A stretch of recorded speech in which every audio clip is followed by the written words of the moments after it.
Good morning. Welcome to the August 4th, 2022 Community Corrections Partnership. I'd like to ask the clerk to call the roll, please. Okay. Member Benson. Here. Member Sullivan. Here. Member Corral.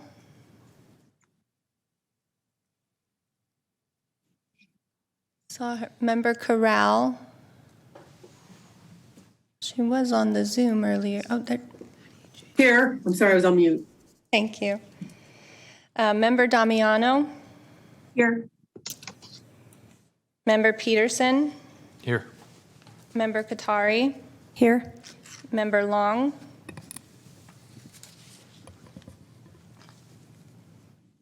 Leong, here. Oh, Leong. Thank you. Member Jones. Here. Member Schubert. Here. Member Walker. Here. And Chair Yarber. Here. Thank you, clerk. Would you all please join me? I'd like to ask maybe District Attorney Schubert to lead us in the Pledge of Allegiance this morning.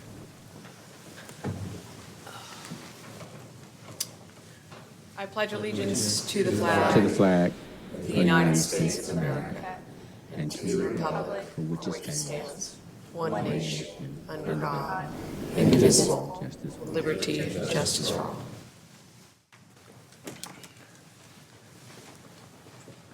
Great, thank you. Clerk, would you read the Metro Cable 14 opening statement and the meeting announcement? Of course. This meeting of the Sacramento County Community Corrections Partnership is being cablecast live on Metro Cable 14, the local government affairs channel on Comcast, Consolidated Communications, and AT&T Uverse. This meeting is closed captioned and live streamed at metro14live.saccounty.gov. Today's meeting will replay on Saturday, August 6th at 7 p.m. on Channel 14. This meeting can also be viewed at youtube.com/metrocable14. In compliance with directives of the county, state, and Centers for Disease Control and Prevention, the meeting is live streamed and open to public attendance pursuant to health and safety guidelines. The practice of social distancing and wearing of face coverings is recommended for the health and safety of all persons participating in person during the meeting, although it is not required. To make a comment in person, please fill out a speaker request form and hand it to clerk staff. The chairperson will open public comments for each agenda item or call for off-agenda matters. When the chairperson calls your name, go to the podium and make your comment.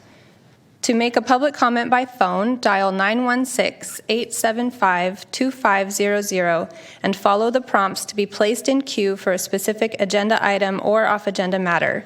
Please refer to the agenda and/or watch the meeting to follow along to determine when is the best time to call to be placed in queue to make your public comment. Clerk staff will transfer calls into the meeting accordingly. Each agenda item queue will remain open until the public comment period is closed for that specific item. You may be on hold for up to an extended period of time, and your patience is appreciated. You may send written comments by email to boardclerk@saccounty.net. Your comment will be routed to the board and filed in the record.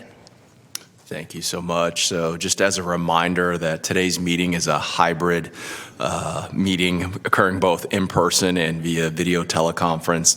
There are a few best practices for us to follow if you're participating via teleconference specifically. Please speak from a handset or headset. Please mute your phone if you aren't speaking. If you are not speaking, let me just be clear about that. And please announce yourself before speaking. With that said, welcome again to today's Community Corrections Partnership meeting. I'm Marlon Yarber, Chief Probation Officer and Chair of the partnership. I'd like to welcome, I believe as her first meeting now, our new CEO Management Analyst, Laura Foster.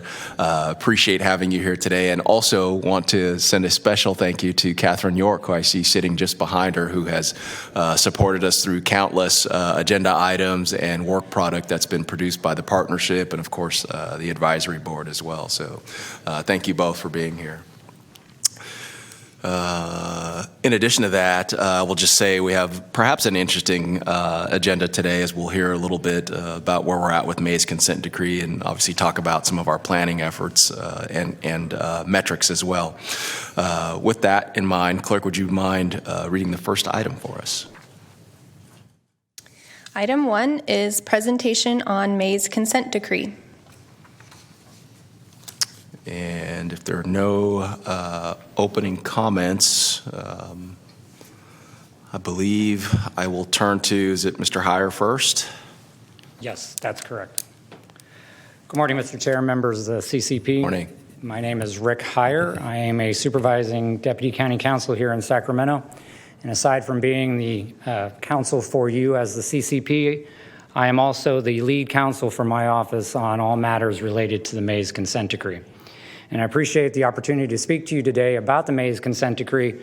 This is the first of a series of public meetings that will be occurring throughout the rest of the summer and into the fall, discussing the May's consent decree and what next steps are going to be necessary to achieve compliance, and also talk about the challenges and some of the successes that we've had to date.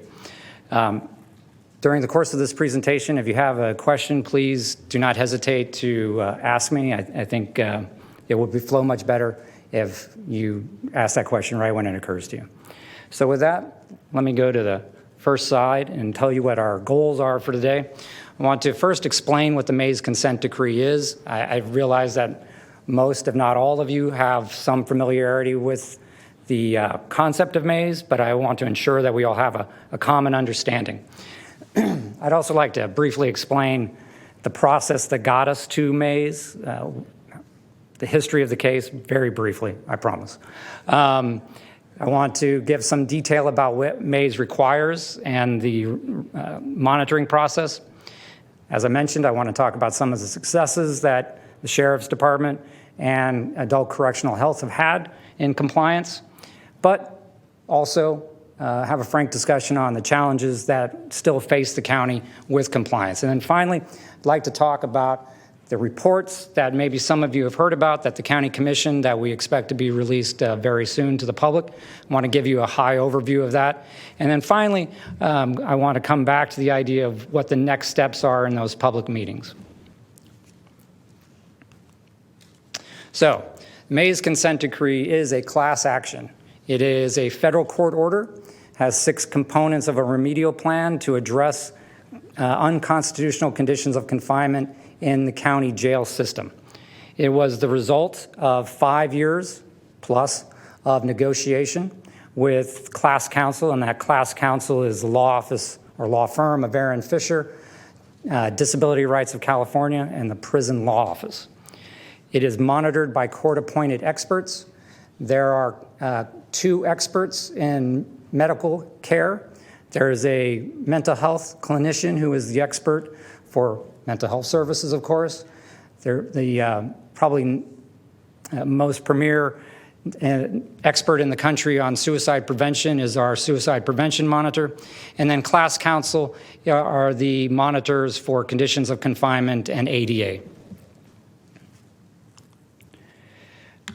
Again, hopefully very brief. History of the case. In 2014, advocates reached out to the Sheriff's Department and said, we believe you have unconstitutional conditions of confinement in your jail. We want to come and inspect. The sheriff allowed that inspection, and sure enough, the plaintiffs, or excuse me, the class counsel advocates did discover things that they thought were unconstitutional. We agreed to have a series of experts come in and determine if that was accurate. Those experts also confirmed there were unconstitutional conditions of confinement. And then we entered into a very long process of negotiating what eventually became the remedial plans to address those unconstitutional conditions. And I should point to this one bullet that we did not ever, as a county, as the Sheriff's Department, Correctional Health, say there are no problems here. Early on, we acknowledged that there were problems in the jail, and we wanted to work to fix those. Any questions? And I should point out that after all this negotiation, we went to court with that consent decree, and the court ordered the final remedial plans in January of 2020. An ominous date as it would turn out for compliance, as we then moved into COVID very shortly thereafter. The class members, everyone in the jail is a class member. Being booked into the facility is the trigger that makes a person a class member. And it does not matter whether they are housed at the main jail or at our CCC, they remain a member of the class until they are discharged from the jails. And as you see, it applies again at both of our facilities. Any questions? So what prompted it? What prompted the advocates to come to us specifically? They believed there were unconstitutional levels of care for medical services, for mental health services. They were very concerned that there was a significant lack of out-of-cell time for individuals across the system, but especially for individuals with mental health concerns. And the facility was and is non-ADA compliant, and I should also say non-HIPAA compliant. Sacramento County is not unique in having a consent decree. You see that's far from an exhaustive list of counties, but ones of similar size to us, well, perhaps not Los Angeles, but the others that have consent decrees already ordered. Monterey also has a consent decree, but they were an example of a county that not so much said we don't have any problems, but we want to challenge the process. And that fight resulted in them having a consent decree very similar to ours, but with a whole lot more attorney fees. And then San Diego is a county that's in the early stages of where we were as we negotiated the process, or excuse me, the consent decree. Some challenges that the system faced prior to the order in the consent decree, or Mays, I should say. Staffing. Our Sheriff's Department and Correctional Health probably had their peak staffing in around 2007. And then, of course, 2008, 2009, as the Great Recession hit, there were severe budget cuts, which resulted in severe staff cuts through to both departments. And that impacted both custody again and the provision of medical care and mental health care. It also was part of the impetus for individuals being in their cell much longer than anyone would have liked. Because with the shortage of staffing, the only safe way to operate the facilities was to keep people in their cells while you did not have enough security staff to support them being out of their cells. Of course, AB 109 changed the jail population.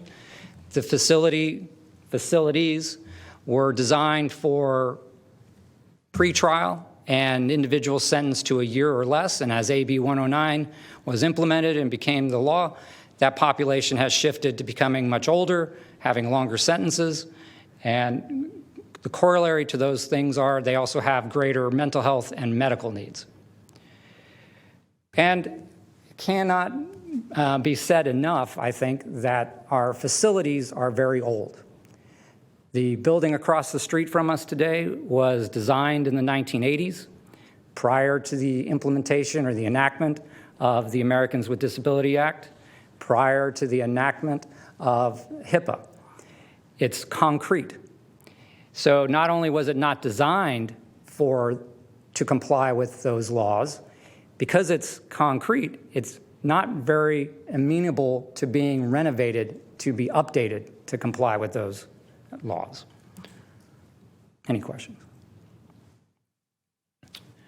So the remedial plans that are specific to the consent decree, you'll see that really those 6 areas, and I will say them out loud in a moment, but they cover everything that a person might encounter from the front door to the back door. It covers segregation and housing, the ADA, of course, suicide prevention, discipline and use of force for inmates with mental health conditions. And let me just pause on that. That might sound like a narrow remedial plan, and it is specific to inmates with mental health concerns that face discipline. But what it also asks the Sheriff's Department and Adult Correctional Health to do is to determine if somebody facing discipline in the jail has a mental health condition. Because I think we can all agree that nobody wants to see somebody punished for something they couldn't control, something that was a side effect or a condition of their mental health concerns. And so to make sure that doesn't happen, the Sheriff's Department and ACH have to go through a very proactive process to ensure that the mental health condition or a mental health condition was not the reason for the discipline violation or the alleged discipline violation. And then lastly, mental health care and medical care are also separate remedial plans. The monitoring process.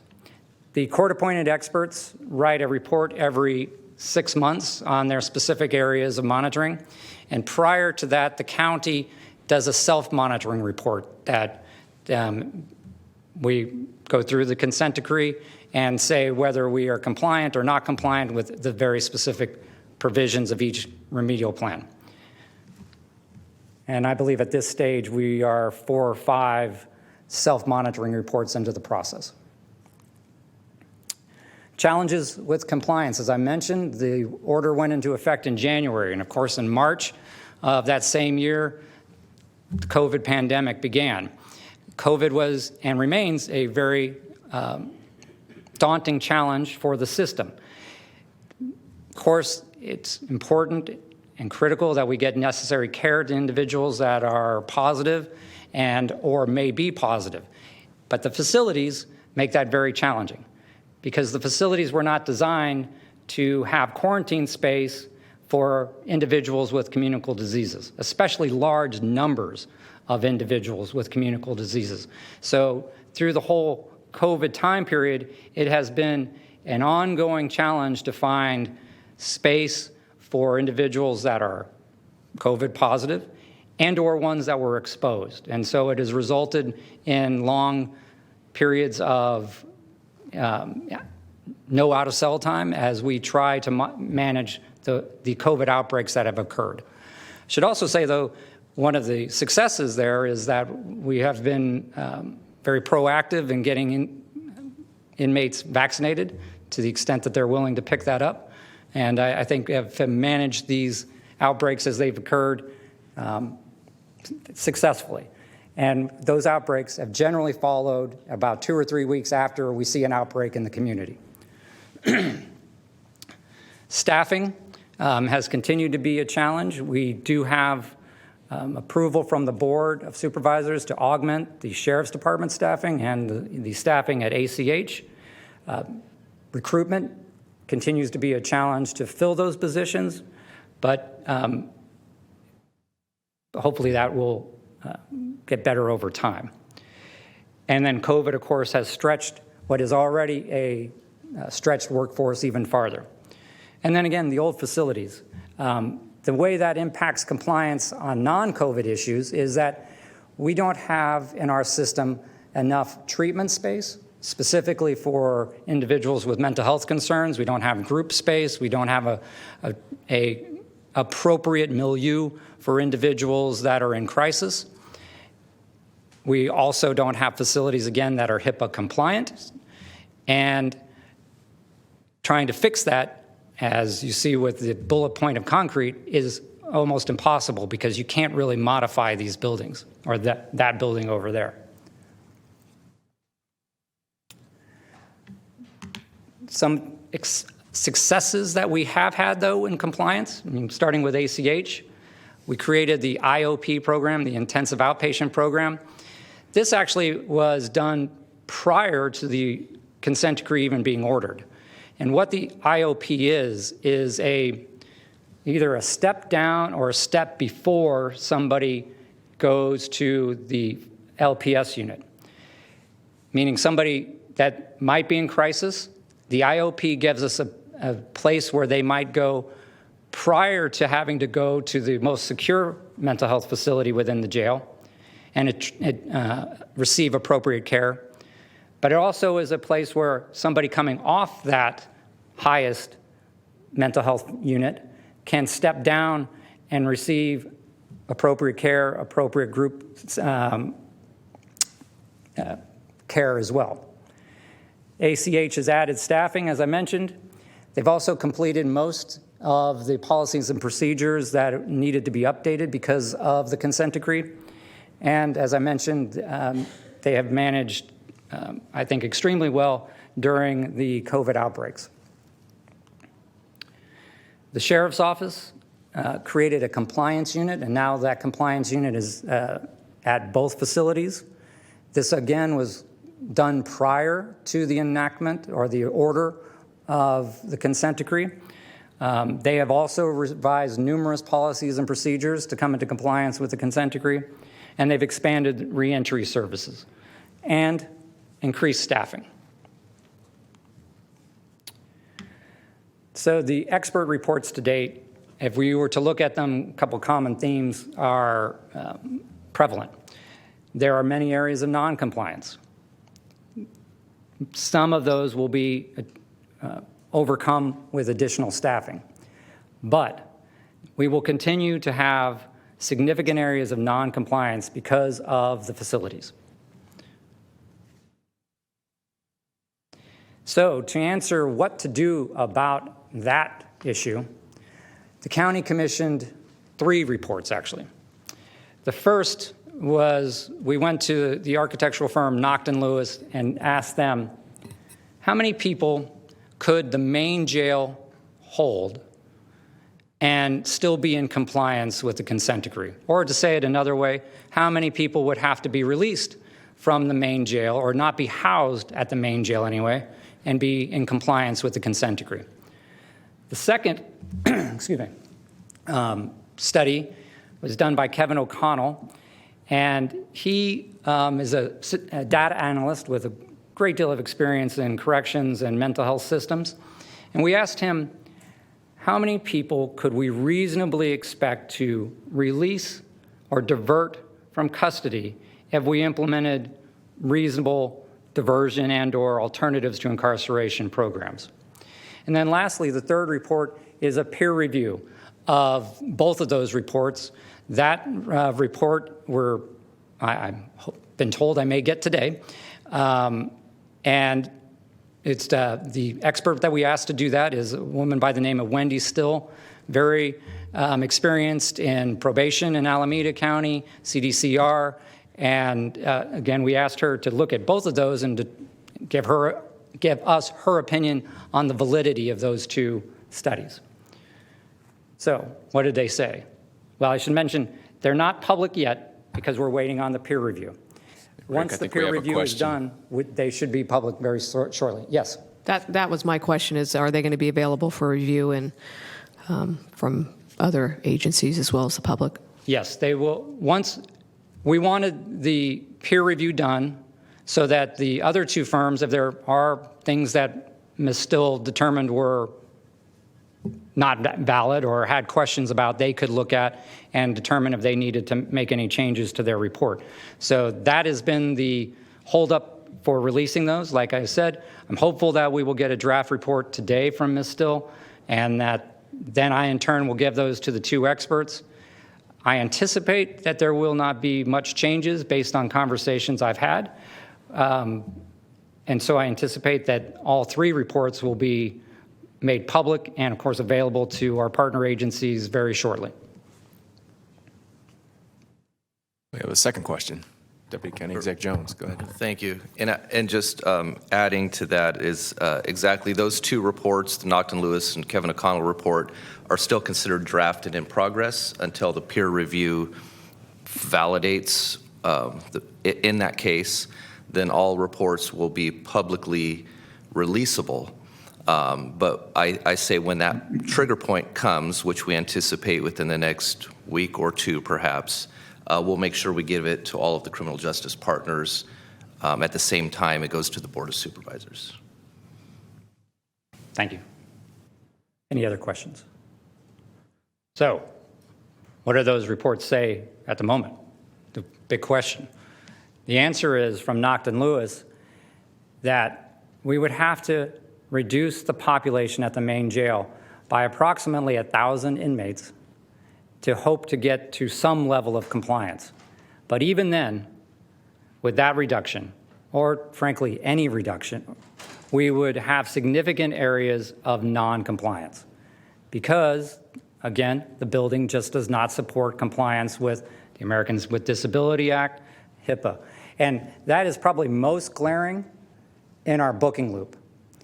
For those of you that haven't been in our booking loop, it is as the name implies, a loop that is surrounded by concrete walls that has passages and cells that are not ADA compliant and cannot be made ADA compliant.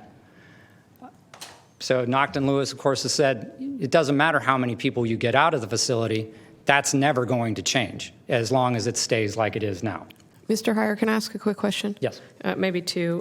When you guys commissioned the reports from the experts, did you do any kind of report on what kind of additional facility could house additional inmates rather than reducing the main jail population?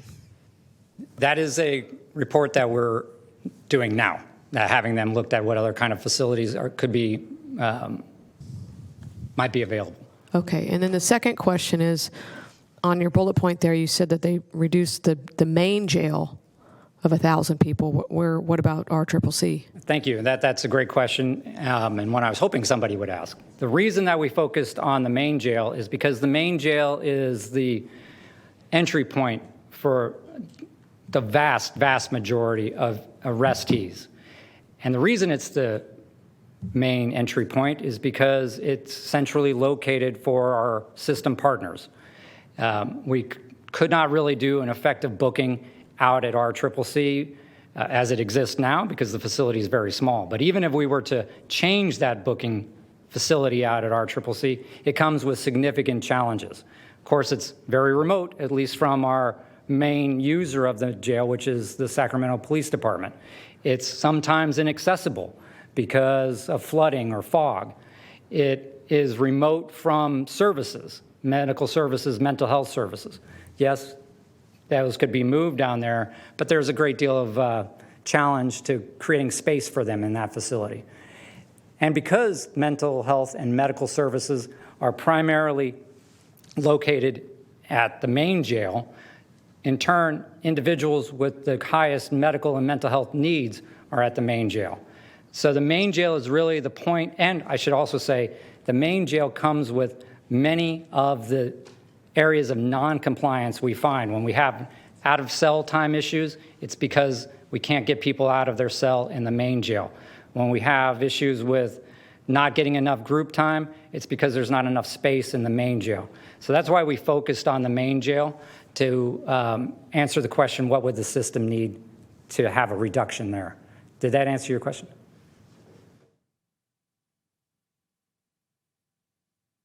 Yes, I think so. I mean, I guess the question is how many of those 1,000 people you want to reduce could be moved to RCCC? Some portion, but not a great deal. And the reason for that is that RCCC is even older than the main jail. I don't know the exact point when RCCC opened for the Sheriff's Department as a detention facility. I know it originally was an Army base during World War II, and if you were to walk around the campus at RCCC, I think you might think, whoa, that's a World War II era building. Even the facilities that are newer than that are antiquated. They have lock and key and lock doors that require a deputy to go up and open with a key and then go to another door and open with a key, as opposed to the automated systems that we have at the main jail. The reason I say that is because to move individuals to RCCC would require significant construction and or renovation to the existing facilities. Any other question? So the population study. So knowing that we were told that we would need to get 1,000 people out of the main jail, we asked, well, how many people could we reasonably anticipate? And the short answer to that is Mr. O'Connell said, if you implemented a host of programs in 3 specific areas, you might be able to, I shouldn't say might, you could reasonably expect to reduce the population across the system, and so counting RCCC, by 600 inmates. Now, that, of course, involves a lot of coordination between system partners, and that coordination would be in these 3 specific strategies. Diversion, in other words, stopping people from even coming into the jail. Reducing the length of stay, and then programs to reduce the returns to custody. And I haven't gotten into the specific programs, and I'll tell you why in a moment, but these are the big areas that Mr. O'Connell says we could expect to get some of that reduction from,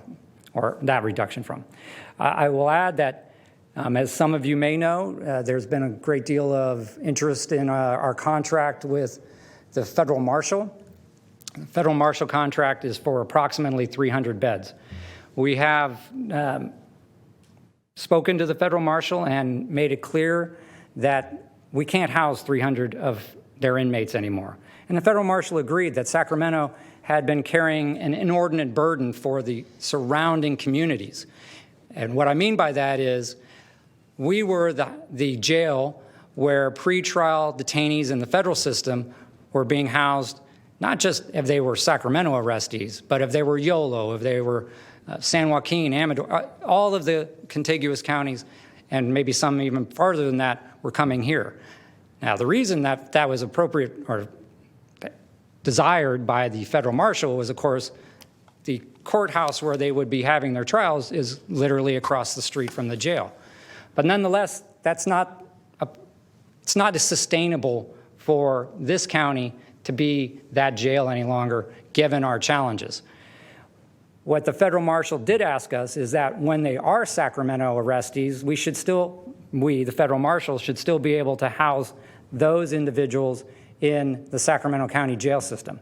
So there has been an agreement that that number will be reduced by approximately 200 inmates, so that we would have no more than 100 inmates, federal detainee inmates in our system.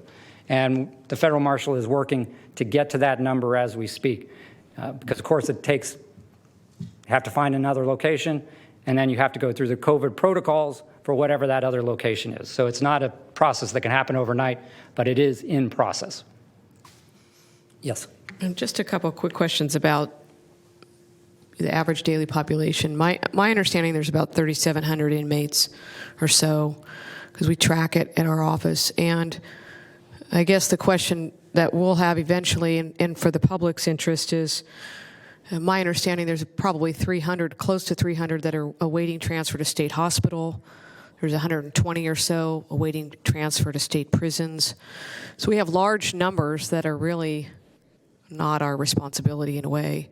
So the question, I guess, that we'll have eventually, and then the other part that is very, very significant, understanding that the overwhelming percentage of these are felonies, and the majority of which are serious and violent, is how do you develop programs for diversion for felons?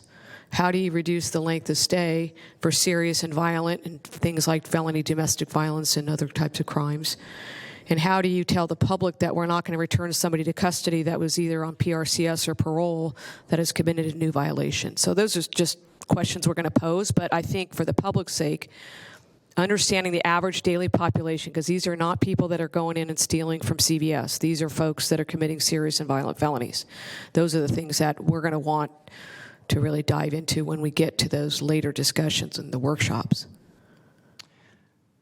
Yes, and I apologize because I did miss a very important point on that last slide, which is to get to that 600 number, or even to answer the question in general, Mr. O'Connell had to first tell us who was in our facility. And exactly as you say, they are not generally people that are facing or have underlying misdemeanor charges. Here in Sacramento, for the most part, we call those individuals as they come into our system quicks. And the reason they're called quicks is because relative to other individuals that are arrested, they are quickly released. Assuming they are fit for incarceration, meaning they have no medical issues, they are booked into the facility, but they are never housed in the facility. They don't go upstairs to the housing units. They are processed out in the same process of booking in, and then they're given a date to return to their arraignment. There are some exceptions to that. We have misdemeanor pretrial detainees on domestic violence charges, and depending on the number of priors they might have on DUI charges. But for the most part, the individuals that we have in our facility are there on underlying felony conduct. And if Mr. O'Connell were here, I think what he would say is the real key to that is underlying felony conduct, because it's true that there will be a number of people that are pretrial detainees facing new felony charges and or have been sentenced on new felony charges. But there will also be a number of individuals that are there on parole violations, or excuse me, probation violations, that their underlying charge was a felony, the thing that put them on probation, but the conduct on the probation violation may or may not rise to what would have been felony level conduct. So I think if Mr. O'Connell were here, he would say that's an area to explore on both the diversion and the alternatives to prolonged incarceration. Through the chair, quick question. For clarification on those two categories, Rick, on felony-related, fresh or stale, 95% is about what is currently in the main jail? Yes, I believe that's the number that Mr. O'Connell gave us, is that the underlying felony conduct, again, which could be new, fresh charges, or some violation of a condition of release and or probation parole, 95% of our inmates are in that broad category. Picking up some chatter somewhere. So some challenges with reducing the population, and I think there's some thought that this is a matter that the sheriff can do, and of course the sheriff cannot do that alone. Yes, the sheriff has some discretion, but the sheriff has been exercising that discretion for well over a decade in not retaining individuals on misdemeanor charges when he could release those individuals. So to get to the other individuals that we're talking about, it will require partnerships both with the courts, with the district attorney's office, certainly with the defense bar, but it's also going to require partnerships with our partner law enforcement agencies in the county, the Sacramento City Police Department, CHP, certainly the other incorporated cities that have police departments. It's going to require a team effort to get to this level of reduction, or truly any level of reduction of the population.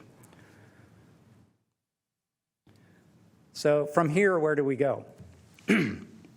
As I mentioned at the top, or maybe not the top, maybe somewhere in the middle, the reports that I've been talking about will be released to the public, and we anticipate that will happen very soon.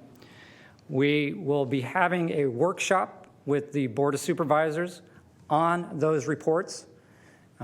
As many of you are aware, a workshop means that that's the only topic that the board will be considering that day. And there won't be an action item so much as it will be an opportunity for the board to be presented with the reports and to have the community, certainly system partners, express their thoughts, concerns, opinions on those reports and the findings from them. Very likely that we will return to the CCP at a future date and talk about programs, specific programs that may be appropriate to implement to meet these challenges. And then later in the fall, probably in around the November timeframe, we anticipate going back to the board to ask them to take an action to determine how to bridge that gap, right? The gap that is between the 1,000 that we're told we need to reduce the population by and the 600 or so that we've been told we could reasonably expect, best case scenario, to divert from the jail. And that's my presentation. Any questions? Thank you so much, Rick. Other questions? I have one sort of in my head, and I think you almost got to it in your closing there, and just want to make sure I took from your next steps and work with the expert consultants appropriately. There is this gap that you identify, and then I also recognize there are physical plant limitations. Is it that we expect this peer review to comment on the remaining population in jail? Like, are we expecting that they may help us figuring out, are there other places to squeeze and pull out clients from that population? Or is it that they may identify other alternatives for us? And as I think about this, it begins to sound, at least today, somewhat clear that, the buildings are the buildings, as we say, and we may need additional space to do some of what we want to accomplish. So that, of course, is the question, right? How do we, if I could paraphrase your question, Mr. Chair, it's that how do we get to compliance given the numbers that you've just heard? And really, that is the purpose of the whole process that we're laying out over the next 3 or 4 months, is to have a frank conversation with the community about what these reports are and what they mean and what options we have. And we anticipate coming to the board maybe in September, but certainly by November with a further expert report about options that exist or may exist to address that. So I don't have an answer as I stand here today, but that is what staff and our consultants will be working towards as we go through the fall. And certainly it will be informed by what we hear from the public, again, as we go through these series of public hearings, which today was the opening salvo in those. Understood. Yeah, thank you for that. Other comments or questions? A quick comment from Member Leon. I just want to say that for the city police department, although I agree with DA Schubert on the necessity to keep felony crimes suspects in custody pending trial, the other concern for the city is actually some of those quick turnarounds. And as we explore the possibility of other options outside of the main jail for these quick turnarounds, some of the blight and lower crimes, such as being under the influence of narcotics, is becoming a challenge for the city. And we need spaces for them. And whether it's a detox center, a mental health center, or a quick turnaround 24-hour type facility that would take less staffing, perhaps, to manage, and be a place that we can allow someone to go to until they're stabilized and can be like that.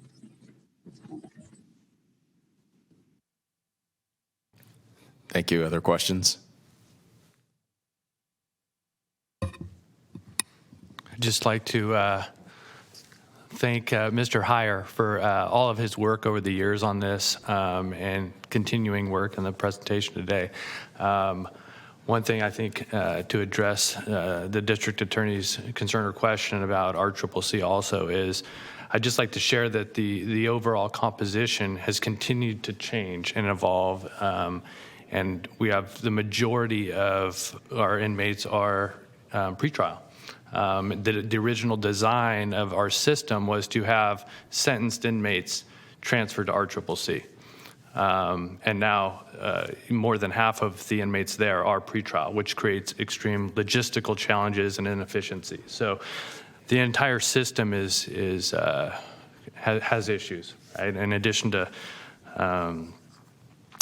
the Sacramento Police's concerns with the location of the main jail too. So I just wanted to kind of share that with everybody, that the entire system, the population's evolving, the needs, the demands are changing, and I think it's really important that we thoughtfully consider as we go forward what our jail system looks like. Thank you. Thank you for the comment. Other questions? Sure, Deputy County Exec. Thank you, Chair, and thank you, Rick, for the presentation. I think this is the first preview many of you and the public have had as to what we anticipate the reports that will soon be public will state. And really the largest barriers are really about facility restrictions and staffing. And I think we believe that should those two issues be addressed, we can reach toward compliance with May's consent decree. And I like the mention of other alternatives, which are also the need for other types of facilities, such as, and I know there are a lot in queue, and we're working on, but subacute facilities, other sobering detox centers, so that SAC PD, our various law enforcement agencies have other options to take folks in those situations. And then regarding public input, Mr. Heyer, he outlined our steps that there are going to be several. This is one where the public can respond, and there will be several in various different formats, and also the workshop, the Board of Supervisors workshop.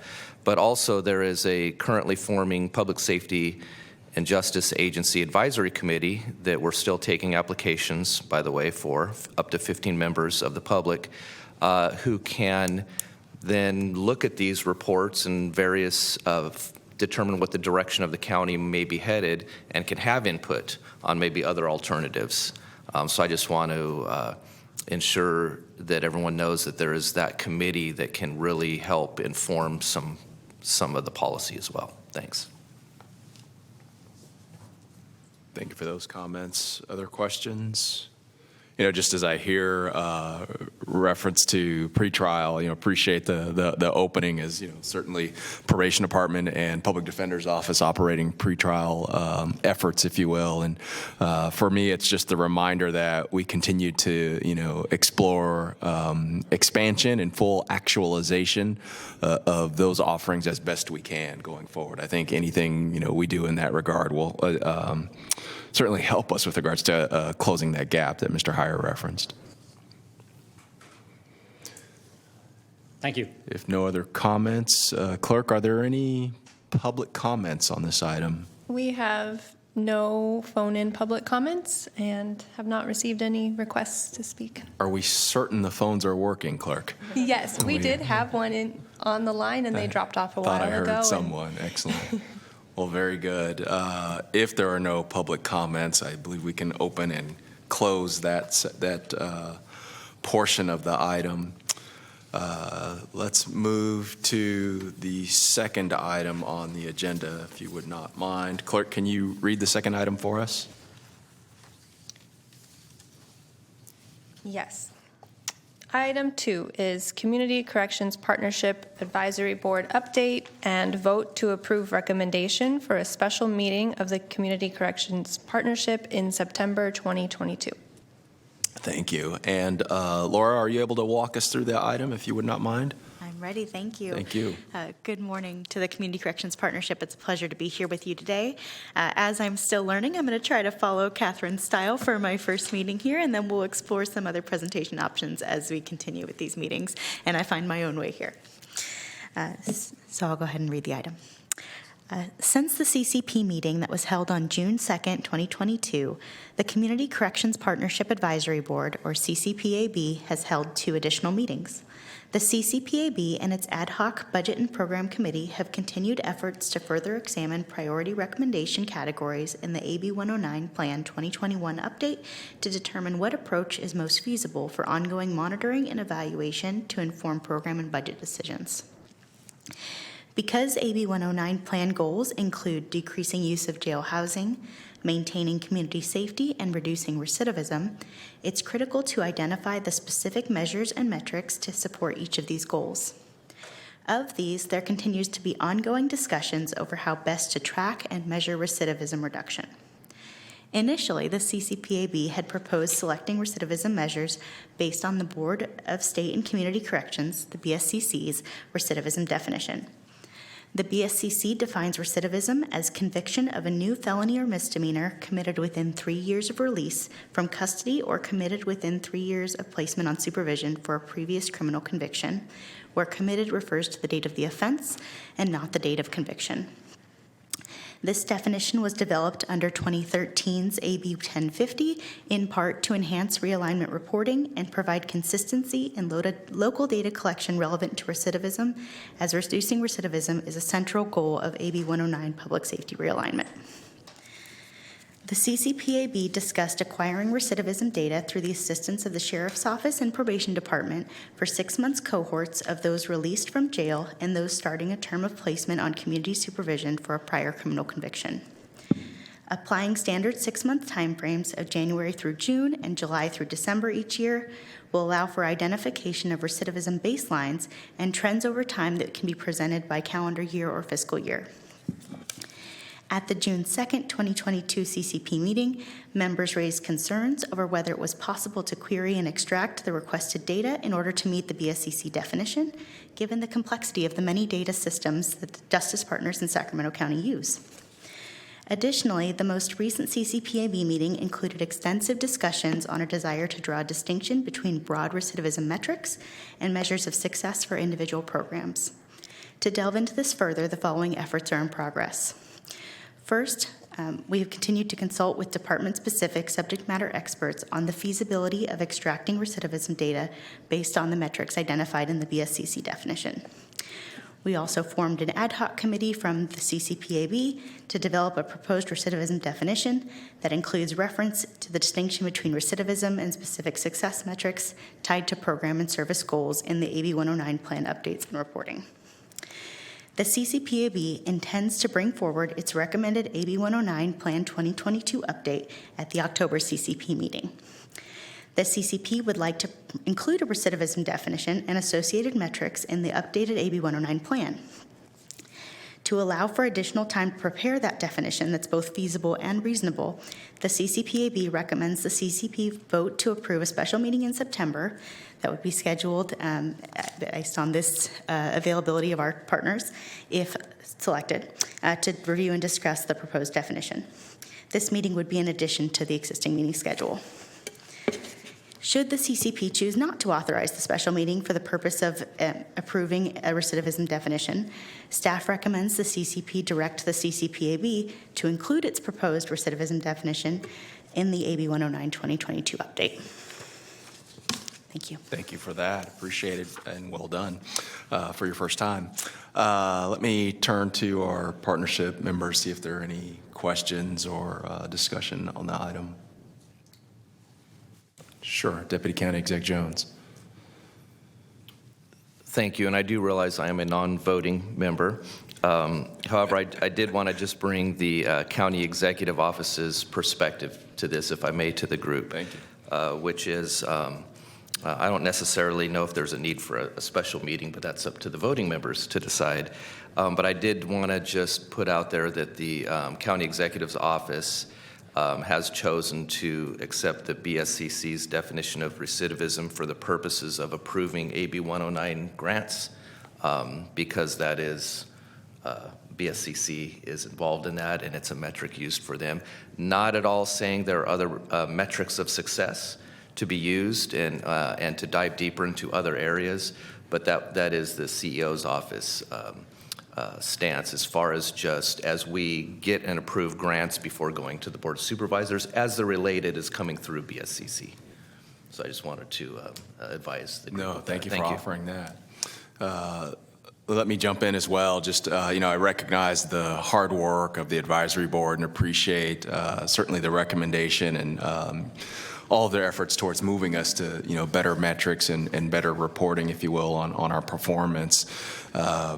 Certainly recognizing there are limitations, I think, with the definition. I recall, there is some history here of this body, and, some of us have been here for a while. Some of us are brand new, certainly, and may not have been privy to that history. But lots of conversation around how best to really demonstrate our own effectiveness. And I think at least at that point in time in history, we did not adopt it. And so, I think I've wrapped my head around it, particularly around with regard to the probation department's role in implementing initiative supported with the funding stream. And I think we can certainly move forward with reporting out in regards to the definition itself as it stands, the BSCC definition, just to be specific, as well as identifying other measures that might, complement that work and paint a more fuller picture, if you will, of our performance. I also recall, I think at our prior meeting, there seemed to be at least lots of consensus around supporting the advisory board's role in exploring how best to do this. With that in mind, and with sort of the framework that's laid out today, I don't hear, at least at this point, at least from my perspective, the need for a special meeting. I think, and I certainly am open to other points of view here, but, we'll turn to council. I think we also have the option, as I think is referenced in the item, to direct staff to proceed with sort of that support in mind, provided there, again, are no objections to us moving forward. Is that clear? That is, Ask yes. that. You could do any number of things. You could accept staff's recommendation. You could change staff's recommendation based on a motion. I should say that I do believe that the full CCP membership can vote on this, as it is a calendaring issue. So it's not limited to just the executive committee. So congratulations, Mr. Jones, you get to vote. But whatever you do, it would take, of course, a motion and a second. Sure. So other questions or concerns? Sure, go ahead, Matt. I just have kind of the alternative at the end of this item talks about approving the proposed definition into the plan for 2022. And so I'm trying to understand if there's a sense of urgency to that, or what is the kind of the basis for that request? Sure. So great question. If I may, what we've discovered, and I'm going to expound a little bit upon what we've written here, which is 78% of the counties in California use the BSCC definition. Sacramento is one of those counties that says that we use it. Only in this past year have we discovered that maybe we don't use it to the full extent of what the reporting capabilities that exist out there. I understand the Sheriff's Office program, particularly the reentry programs, have been reporting on their using the BSCC definition, but we haven't created or identified this broader metric of recidivism as a whole for the county. So the definition exists. It's just to what extent can we actually comply with it here at Sacramento County. And so those have been the ongoing discussions. And so what we'd like to include in the 2022 plan update is really the plan for how we're going to get that data to be real. What is the methodology and the tactics that are going to be used to say, hey, here's the BSCC definition, here's how closely we can get to it, and here's how we're going to go at it. And in addition to that, it's going to say that we recognize that recidivism isn't the end-all be-all, but it is a BSCC goal, it is an AB 109 goal, so we have to address it. But we can also look at other supplemental metrics that more indicative of success for some of the programs we look at, and that's really what's going to kind of come hand in hand with the AB 109 update, which is saying, here's how we tackle the recidivism piece of it, but here's how we also expand upon that and look at what success is beyond recidivism. So I think that's the insight we're looking for from the Community Corrections Partnership today is just direction on how to move forward. Either we can have a standalone meeting to debate recidivism, all that we want, and some of the supplemental metrics, or if the CCP is willing, which is just to tell us to go ahead and put in what the advisory body's recommendations are into the plan itself. And then when we are presenting the plan in October, of course, there's opportunities to change and adjust the plan as opportunity to amend it at that time, but we'd like the support of the Community Corrections Partnership to move forward in the direction that is consistent with what we've said we've been doing for a long time. We just want to follow it up with real data. Excellent. That context is helpful. Deputy County Exec Jones. Thank you, Chair. And so to that point, I don't think anybody is saying the data has to be perfect. We're saying we're moving toward, we recognize the BSCC's definition of recidivism. We say we've been using it as a county. We may have work to do. It might be capacity in various agencies and departments that need more analytic horsepower with staffing systems. My opinion is that's okay. We're just saying we're working toward this goal. Yeah, I echo that and think there's a lot of support for moving in that same direction. If no other questions, make sure I'm following my script here appropriately. So are there any callers on this item? I am told that we do have one comment for item 2. Should we take that caller before we entertain a motion? Let's Yes. do that. Let's open it up then. if there Jillian, are would you no send the caller, please? questions?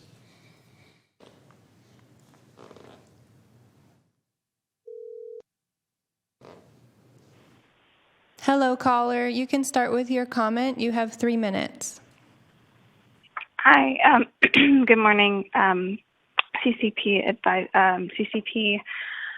board. I just felt it was important to recognize that recidivism implies a post-conviction, and so this recidivism can't be applied to measuring the success of pretrial programs or programs that similar programs, that don't that the individual is assumed innocent until proven guilty.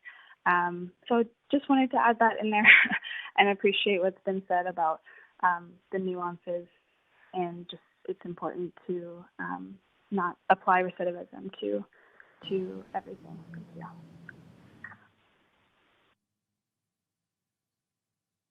She's done. Thank you. Any other callers? That's all. Thank you. If there are no other callers or questions, I'll entertain a motion.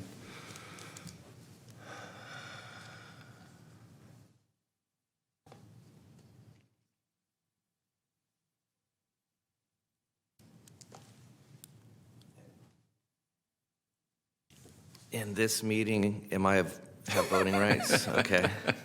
I would present a motion for CCP to accept the BSCC definition of recidivism. I would second that motion. We have a motion and a second. Any questions?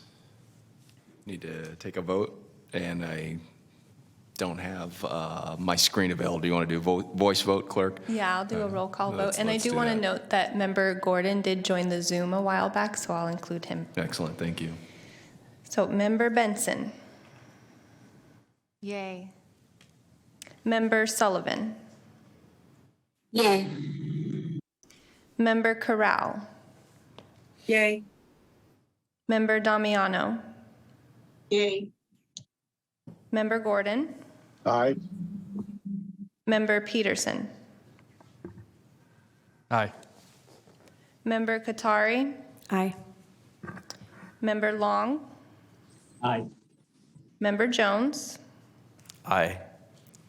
member Schubert, Aye. member Walker, Yes. Chair Yarber. Aye, thank you. And the motion carries, and I'll note that member Brookins is absent. Excellent. Appreciate everyone's interest in that and efficiency as well. Clerk, would you mind reading the third item, which I believe is just public comment? Item 3 is public comment on non-agenda items, and we have none on the phone queue, and I haven't received any requests. Excellent. If there are none, and I do not see any hands for any additional comments or closing words of wisdom, thank you all for joining us today. Appreciate your time and attention.